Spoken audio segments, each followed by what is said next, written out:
ভাই তোমাদের কোনো চিন্তা নেই, আজকে হচ্ছে মাসের 6 তারিখ, সামনের মাসের 1 তারিখই শিওর ভিসা চলে আসবে।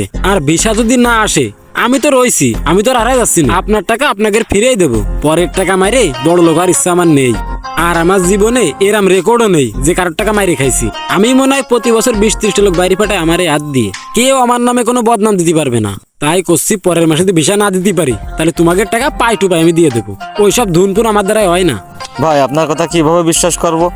এই যে 3-4 মাস আপনি আজকে না কালকে, কালকে না পরশু এই করে আমাদের গ্রহ নিয়ে বেড়াচ্ছেন, তা ভাই আপনার প্রতি বিশ্বাস আর আমাদের থাকতেছ না। ভাই বিদেশি ব্যাপার তো, এই জায়গায় হালকা একটু 19-20 হয়। এই সব তো আর আমার হাতে না, সব সরকারের হাতে। ফিলাইটি একটু ঝামেলা দিচ্ছিল, ওই ঝামেলা মনে হয় 10-15 দিনের ভিতরে মিটে যাবে না। মিটিয়ে গেলি সামনের মাসে বিশাল অলরেডি চলে আসবে না। ভাই এই সামনের মাস করতে করতেই আমার বাড়ির তো আর বেচার কিছু বাকি থাকলে না। আপনি যা করবেন একটু দ্রুত করেন। ভাই আমারও মাথার পরে চাপ নিয়ে ভালো লাগতেছ না, আপনাকে পাঠাতে পারলি আমার একটু ভালো লাগবে না। শুধু আপনারা না, আরো 7-8 জনের এই মাসে ভিসা আটকে রয়েছে, আমি কি করব? একে তো আমিও যে কোনো কারোর মাধ্যমে পাঠাতে পারতেছি না। পরে আমি বাইরে কথা বললাম, ওরা বললো যে সামনের মাসে সবাই সিস্টেম করে নিয়ে যাবে। আর এমন জায়গায় আপনাকে পাঠাচ্ছি, কোনো চিন্তা নেই ভাই, কোম্পানি ভালো তো, এই জন্য কিছু লোক কিন্তু ছাড়াই করে নিজেদের লোক আপনাকে ওই জায়গায় পাঠাবো। ভাই আপনার পরে বিশ্বাস আছে বুঝলে আমরা এতদিন আপনার পাশ ঘুরতেছি, তো যা করবেন একটু দ্রুত করেন ভাই। আরে ভাই সমস্যা কি? আর সামনে তো আছে 1 মাস, ওই 1 মাস তো আত্মীয় বাড়ি ঘুরতে ঘুরতেই চলে যাবে। তারপর আবার কেনাকাটা আছে, এই কেনাকাটা করে ব্যাগ তো গোছাতে লাগেন, আর কাগজপাতি যা আছে সবকিছু কমপ্লিট করে রাখেন, যে কোনো সময় চলে যেতে হতে পারে। আর যদি সমস্যা হয় আমি তো আছি, আমার কাছে টাকা পয়সা আপনারা বুঝ করে নেবেন। আমার ভিতরে ওইসব ধুনটুন কোনো কিছু নেই, বুঝেছেন ভাই? তাহলে থাকেন, আমি উঠি। ভাই আইসেন, খাওয়া করে যান ভাই। ভাই খাওয়া দাওয়া আজ 1 মাস ধরে আমিও ঠিক মতো করতে পারতেছি না। আরো 3-4 জনের বাড়ি যাওয়া লাগবে, আপনাকে পাঠাতে না পারলে আমি থিড়ে বসতেও পারতেছি না, ঠিক মতো খাতেও পারতেছি না। থাকেন ভাই, আমি গেলাম, আর একদিন খাবা নেই। তাহলে যান ভাই, আর 1 তারিখে না পারলে কিন্তু টাকা ফিরে দেওয়া লাগবে না ভাই। কোনো সমস্যা নেই, আমি যদি বাঁচে থাকি আপনারা টাকা পাইয়ে যাবেন, সমস্যা নেই। আচ্ছা ভাই ঠিক আছে, তাহলে যান, আমাদের বিষয়টা একটু ভালোভাবে দেখেন ভাই। এখন ভাই কন আমার বিদেশ যাওয়ার কি দেখি খবর? ভাই আপনার ওই বিষয়টা নিয়ে কথা কইছি আজকে, আপনার সবকিছু রেডি, শুধু ওই প্লেন টিকিটটা পাচ্ছি না। টিকিট পালেই 1 সপ্তাহের ভিতরে আপনার পাঠাই দিবানে। ভাই আমি আর ওই 1 সপ্তাহ বুঝি নে, আমার আর ওই বিদেশ যাওয়ার কোনো ইচ্ছা নেই। আপনি আমার টাকা কয়টা ফিরোই দেন, আমি একটা ছোটোখাটো ব্যবসা দিয়ে খাওয়ানে। আরে ভাই কইছি তো 1 সপ্তাহের মধ্যে পাঠাই দেবো, আপনি 1 সপ্তাহে যেতে পারলেই তো হচ্ছে। না ভাই আমি ভাবিছি আমি আর বিদেশ যাব না। আপনার ওই 1 সপ্তাহ করতে করতে আজ 1 বছর পার হয়ে গেল, তাই আপনি আমার টাকা কয়টা ফিরোই দেন। আরে ভাই এসব বাইরের কাজে এত ব্যস্ত হলেই হয় না। 1 বছর যখন ধৈর্য ধরেছেন, আর 1 সপ্তাহ ধৈর্য ধরেন, আর আমি একটা ভালো কোম্পানির সাথে কথা কইছি, ওই জায়গায় আপনারা দিবানে, সমস্যা হবেন না। আচ্ছা ভাই আমি আপনার কথাই রাখলাম, আপনার আমি 1 সপ্তাহ সময় দিচ্ছি। এই 1 সপ্তাহের ভিতরে যদি আপনি আমার বিদেশ না পাঠাতে পারেন, ওই দিনকেই আমার টাকা ব্যাক দেবেন। যদি টাকা না ব্যাক দিতে পারেন আমি কিন্তু আপনার নামে মামলা করে দেবো। আচ্ছা ভাই আমি 1 সপ্তাহের ভিতরে আপনারা পাঠাই দিবানে, কোনো সমস্যা হবেন না। পাঠাই দিতে পারলি তো ভালো, আর যদি না পারেন তাহলে আমার কথা কয়টা একটু মাথায় রাখেন। এই বছরটায় মনে হয় ঝামেলা যাচ্ছে রে, কাউরে পাঠাতে পারতেছি না, কি দেখি হচ্ছে বুঝতে পারতেছি না, লাস্টে কি ধরাই খাতি আই। এ রাজীব ভাই। এই যে ভাই আপনি আইছেন, একটু দাঁড়ান আমি আসতেছি। হ্যাঁ ভাই একটু ব্যস্ত আসেন।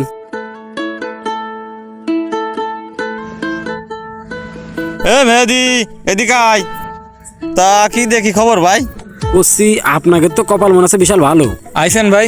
আপনাদের মতো এরম কপাল কারণ নেই, আপনাদের কাছে যে 1 মাস সময় নিলাম না, 15 দিনের ভিতরে কাজ হয়ে গেছে। তারপরেও আপনাদের এইরাম লাখ, মালয়েশিয়া সব থেকে নামি দামি কোম্পানিতে আপনাদের কাজের লাইন করেছি। কোনো কষ্টের কাজ না, এসি রুম, শুধু বসবেন আর মালগুলো প্যাকিং করবেন। আর প্রথম মাসের থেকেই 80,000 টাকা করে বেতন। কি করছেন ভাই? ফ্লাইট কবে ভাই আমাদের? ফ্লাইট আবার কবে? 1 তারিখের কথা বললাম না, 1 তারিখে চলে যাবেন রাত্রিবেলায়। ও ভাই তাহলে তো আর অল্প কিছুদিন সময় আছে, তাহলে তো ভাই আমরা সবকিছু গোছগাছ করে ফেলবো, তাই না ভাই? হ্যাঁ ভাই হাতে তো আর বেশি সময় নেই, সামনে আর 11-12 দিন সময় আছে। কিন্তু আর হালকা একটু সমস্যা আছে, কোম্পানিটা বিশাল ভালো তো, ওই দিক থেকে একটু ঝামেলা।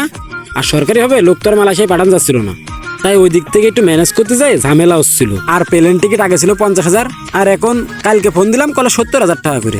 সব মিলে আপনাদের মনে হয় আর 1 লাখ 2 লাখ টাকা দিয়া লাগবে না। কি করছেন ভাই? আপনি তো 4 লাখের কথা কইলেন, 4 মাস আগে আপনার 4 লাখ টাকা শোধ করে দিছি। ওই তাই ভাই আমাদের দাদনের টাকা ভাই, ওই দাদন টানতে টানতে আমাদের মাজা ফিট থাকতেছ না।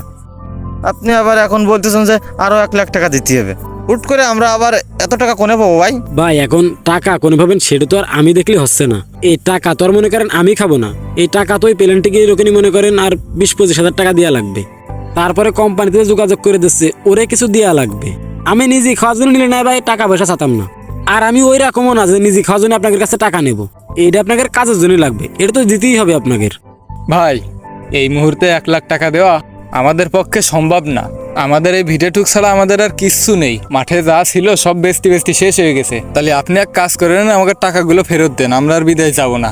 ভাই যাবেন কি না যাবেন সেটা হচ্ছে আপনাদের ব্যাপার, কিন্তু আপনাদের টাকা তো আর আমি খাইনি যে চাওয়ার সাথে ফিরিয়ে দেবো। আপনাদের বিষয় মিশা সব বেরোয় গেছে, টাকা সব ওখানে জমা দেওয়া হয়ে গেছে। আপনারা চাইলেন না টাকা আমি কোন জায়গাতে বের করে দেবো আপনাদের। আর সব থেকে বড় কথা, আপনাদের দুজনের জন্য সব থেকে ভালো একটা কোম্পানিতে কাজ দেখেছি, মাসে প্রায় 1 লাখ টাকা করে বেতন। ওই জায়গায় সব টাকা পয়সা পরিশোধ। এখন আপনাদের সাথে ভাই শর্টকাট কথা, যদি জাতি চান তাহলে 1 লাখ টাকা আমার দেওয়া লাগবে। আর যদি না জাতি চান তাহলে সব টাকা পয়সার বিষয় নিয়ে আমার কাছে আসবেন না, টাকাগুলো সব মাস চলে যাবে। ভাই আপনি রাগ করেন না ভাই, ফ্লাইটের তো এখনো 11-12 দিন সময় আছে ভাই, দেখি এর ভিতরে আমি ম্যানেজ করে দিতে পারি কিনা। ভাই সব ম্যানেজ করা করে শুনতে চাচ্ছি না আমি। 2 দিনের ভিতরে যদি আপনারা টাকা দিতে পারেন তাহলে আপনারা বাইরে যেতে পারবেন, আর যদি না দিতে পারেন তাহলে টাকার দায়ভার আমি নিতে পারতেছি না। থাকেন ভাই, চলে গেলাম।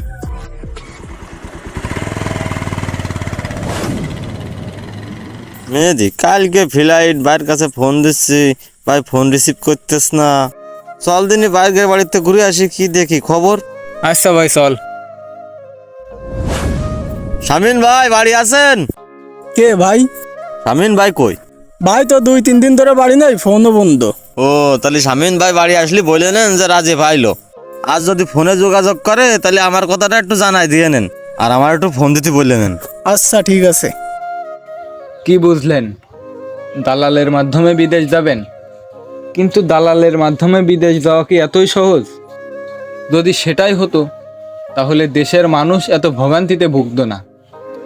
আমাদের আশেপাশে অনেক দালাল আছে যারা আমাদেরকে বিভিন্ন ভালো এবং সহজ কাজের প্রলোভন দেখিয়ে বিদেশ নিয়ে যায়। কিন্তু পরবর্তীতে কি হয়? আমাদের দ্বারাই অনেক কষ্টের কাজ করানো হয়। আশা করছি বিষয়টি বুঝতে পেরেছেন, আর এই ধরনের দালাল চক্র থেকে একটু দূরে থাকবেন। ধন্যবাদ, ভালো থাকবেন, সুস্থ থাকবেন। দেখা হচ্ছে পরবর্তী কোনো নতুন ভিডিওতে।